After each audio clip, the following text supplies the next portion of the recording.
ভালো থাকার শুভেচ্ছা দিয়ে শুরু হোক নতুন আলো, নতুন সকাল, নতুন দিন। আজকে আমি সকালের জন্য জলখাবার বানাচ্ছি আলু আর মটরশুঁটি দিয়ে নিরামিষ তরকারি।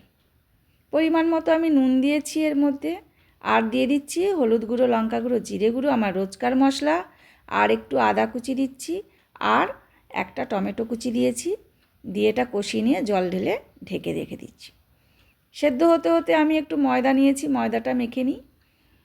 এই আলু মটরশুঁটির তরকারির সাথে আমি আজকে বানাবো পরোটা। আর পরোটাটা বেলেছি দেখো, যেন মনে হচ্ছে পশ্চিমবঙ্গের মানচিত্র। কথায় কথায় দেখো আমার তরকারিটা হয়ে গেছে, আর এদিকে আমি পরোটাটা করছি। এই পরোটাটা ভালো হয়েছে, দারুণ হয়েছে, কিন্তু বেলাটা ভালো হয়েছে বলে দেখো ফুলছে। আগের পরোটাটা ফোলেনি, তাই লজ্জায় ভিডিওতে আমি দেখাইনি। আমার জলখাবার রেডি, টাটা।